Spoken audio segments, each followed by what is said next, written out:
સુરતમાં લક્ઝરી બસના ડ્રાઈવરે ચાલુ બસે મહિલા સાથે દુષ્કર્મ આચર્યું હતું. પુત્રને મારી નાખવાની ધમકી આપી ચાલુ બસમાં જ 2 વખત દુષ્કર્મ આચર્યું.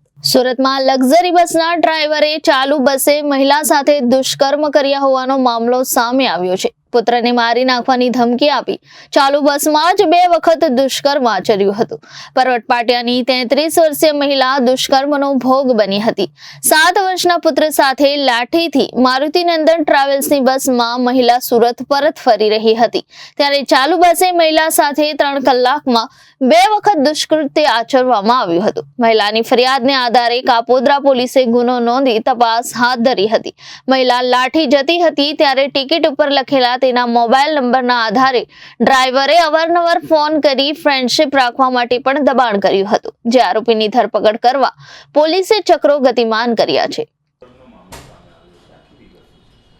આ કામે હકીકત એવી છે કે આ કામે ભોગ બનનાર પોતે અમરેલી લાઠી પોતાની બહેનના ઘરે ગયેલો અને ત્યાંથી ટ્રાવેલ્સની બસ મારુતિનંદન ટ્રાવેલ્સ લક્ઝરી બસમાં મુસાફરી કરી રહેલ તે સમયગાળા દરમિયાન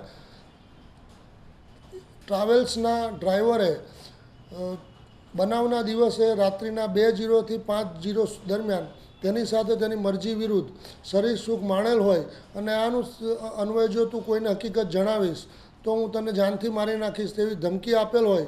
જે અનુસંધાને ભોગ બનનારે અત્રે કાપોદ્રા પોલીસ સ્ટેશન ખાતે ફરિયાદ આપતા તેઓની ફરિયાદ હકીકત લઈ અને હાલ આ ગુનાની તપાસ second point Shri M.R. Solanki Kapodra police station નાઓ કરી રહેલ છે.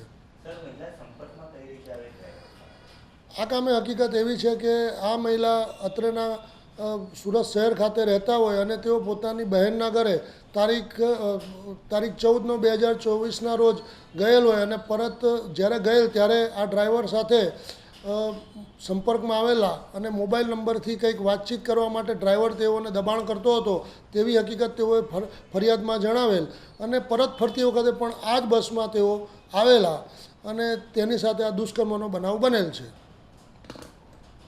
Reporter Arvind Rathod, Janadesh news, Surat.